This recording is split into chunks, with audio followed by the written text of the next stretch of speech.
നമസ്കാരം, ഞാൻ മനോജ് നെടിയാക്കൽ. ഇന്നത്തെ കുരുമുളക് വാർത്തയിലേക്ക് എല്ലാവർക്കും സ്വാഗതം. കുരുമുളക് ഉൽപാദനത്തിൽ കേരളം കിതയ്ക്കുന്നു. 10 വർഷം കൊണ്ട് വിളവെടുപ്പിൽ 10,000 ടണ്ണിന്റെ കുറവ്.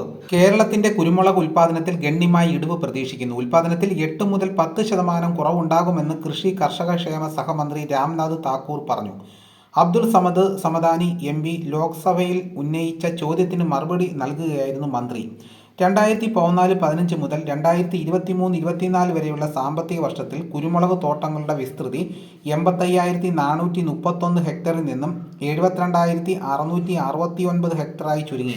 15% കുറവാണ് വിസ്തൃതിയിലുണ്ടായിരിക്കുന്നത്. ഇതോടെ ഉൽപാദനം 40,690 ടണ്ണിൽ നിന്ന് 30,798 ടണ്ണായി കുറഞ്ഞു. ആഘാതമായി വെള്ളപ്പൊക്കം. കീടങ്ങളുടെ ആക്രമണവും കാലാവസ്ഥാ വ്യതിയാനം മൂലം തണ്ട് അഴുകുന്നതും ഉൽപാദനം കുറയാൻ കാരണമാകുന്നതായി മന്ത്രി ചൂണ്ടിക്കാട്ടി. കേരളത്തിലെ 2018-ലെയും 2019-ലെയും തുടർച്ചയായ വെള്ളപ്പൊക്കവും കുരുമുളകിനെ ബാധിച്ചു. വില കുറഞ്ഞു നിന്ന സമയത്താണ് വെള്ളപ്പൊക്കമുണ്ടായത്. ഇത് ഈ വിളയോടുള്ള കർഷകരുടെ താൽപ്പര്യം കുറയാനിടയാക്കി. ഇതോടെ കൂടുതൽ പേരും വലിയ ശ്രദ്ധ നൽകാൻ താൽപ്പര്യം കാണിച്ചില്ല. അത് ഉൽപാദനം ഗണ്യമായി കുറയ്ക്കുകയും ചെയ്തു. 2021-22 വരെയും വില കുറഞ്ഞു നിൽക്കുകയായിരുന്നു. അതും ഉൽപാദനത്തിന്റെ അളവ് കുറച്ചു. കൂടാതെ മതിയായ ഈർപ്പത്തിന്റെയും സംരക്ഷണ നടപടികളുടെയും അഭാവം മണ്ണിന്റെ പോഷണവും ഈർപ്പവും കുറയുന്നതിന് കാരണമായി. കുരുമുളക് വിലയിലുണ്ടായ ഏറ്റക്കുറച്ചിലുകളും മറ്റ് ലാഭകരമായ വിളകളുടെ കടന്നുകയറ്റവും പ്രശ്നം രൂക്ഷമാക്കി.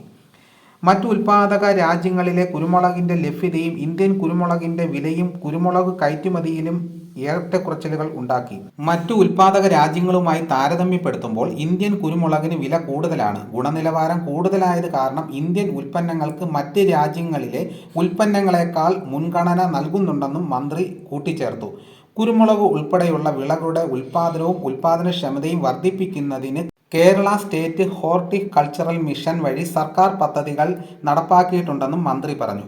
ഗുണനിലവാരമുള്ള നടീൽ വസ്തുക്കളുടെ വിതരണം, പുതിയ തോട്ടങ്ങൾ വച്ചുപിടിപ്പിക്കൽ, നിലവിലുള്ളവയുടെ വിസ്തൃതി കൂട്ടൽ, തോട്ടങ്ങളുടെ പുനരുജ്ജീവനവും പുനരധിവാസവും വിളവെടുപ്പിന് ശേഷമുള്ള പരിപാലനം തുടങ്ങിയവ ഇതിൽ ഉൾപ്പെടുന്നു. കേരള കാർഷിക സർവകലാശാല, Kozhikode Indian institute of spices research എന്നിവ വഴിയും കോഴിക്കോട്ടെ അടയ്ക്ക സുഗന്ധവ്യഞ്ജന വികസന ഡയറക്ടറേറ്റ് വഴിയും പദ്ധതി നടപ്പാക്കുന്നുണ്ട്.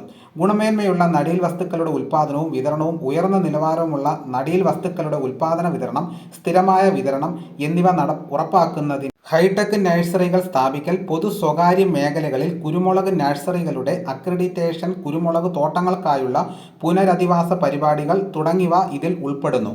IISR all India coordinated research project എന്നിവ ചേർന്ന് ഉയർന്ന വിളവ് നൽകുന്ന രോഗപ്രതിരോധ ശേഷിയുള്ള 21 കുരുമുളക് ഇനങ്ങൾ വിജയകരമായി വികസിപ്പിച്ചെടുത്തിട്ടുണ്ടെന്നും ഇത് നിലവിൽ രാജ്യത്തെ കുരുമുളക് ഉൽപാദന മേഖലയുടെ 70% കൈവശപ്പെടുത്തിയിട്ടുണ്ടെന്നും ഇത് ഉൽപാദനക്ഷമത ഗണ്യമായി വർദ്ധിപ്പിക്കുമെന്നും മന്ത്രി പറഞ്ഞു.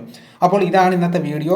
ഇതേപോലെയുള്ള വീഡിയോസ് നിങ്ങൾക്ക് നോട്ടിഫിക്കേഷനായി കിട്ടാൻ ചാനൽ സബ്സ്ക്രൈബ് ചെയ്യാത്തവർ ചാനൽ സബ്സ്ക്രൈബ് ചെയ്തൊക്കെയാണെങ്കിൽ കൃത്യമായിട്ട് തന്നെ നോട്ടിഫിക്കേഷൻ കിട്ടുന്നതായിരിക്കും. എല്ലാവരും ലൈക്ക് ചെയ്ത് സപ്പോർട്ട് ചെയ്യണം. മറ്റു ഗ്രൂപ്പിലോട്ടൊക്കെ ഷെയർ ചെയ്യണം. മറ്റൊരു വീഡിയോയുമായിട്ട് ഉടനെ എത്താം. എല്ലാവർക്കും എൻ്റെ